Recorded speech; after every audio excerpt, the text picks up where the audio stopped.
અહેમદાબાદ મિત્ર ન્યૂઝમાં આપનું સ્વાગત છે। હજુ તો 6 સપ્ટેમ્બરે જ અમદાવાદની વટવા જીઆઈડીસીમાંથી 200 કિલો ગાંજાનો જથ્થો પકડાયો હતો। આ બનાવને 6 દિવસ થયા છે, ત્યાં ફરીથી એક વખત અમદાવાદ ક્રાઇમ બ્રાન્ચે સરખેજ નજીકથી અંદાજે 1 કરોડથી વધુની કિંમતનું 1 કિલો એમડી ડ્રગ્સ ઝડપી પાડ્યું છે।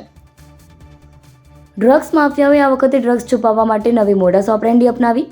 કારના ટાયરમાં ડ્રગ્સ છુપાવેલું હતું। પોલીસે ટાયર ખોલી પહેલા ટ્યુબ બહાર કાઢી, બાદમાં અંદર ટાયર ફરતે હાથ ફેરવ્યો। 2 પેકેટમાં 1 કરોડનું 1 કિલો એમડી ડ્રગ્સ મળી આવ્યું।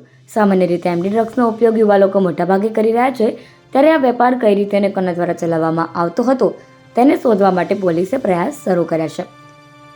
અમદાવાદ ક્રાઇમ બ્રાન્ચના આ મોટા ઓપરેશનમાં 2 આરોપીની ધરપકડ કરવામાં આવી છે। હર્ષ સંઘવીએ અંગે જણાવ્યું હતું કે કોઈ વ્યક્તિ ગાડીના ટાયરમાં ડ્રગ્સ સંતાડતો હોય અને પોલીસ દ્વારા એને પકડી લેવામાં આવે। ટાયરની અંદર પણ કેવી રીતે ડ્રગ્સ છુપાવવામાં આવેલું તે દ્રશ્ય પણ આપ સૌએ જોયા છે। આ માટે હું અમદાવાદ શહેર પોલીસને ખૂબ અભિનંદન આપું છું। તેઓએ હ્યુમન ઇન્ટેલિજન્સનો ઉપયોગ કરીને કહેવાય ને કે અશક્ય કામને શક્ય બનાવ્યું છે। દેશભરના લોકો સમક્ષ નવી મોડસ ઓપરેન્ડીનો ખુલાસો કર્યો છે।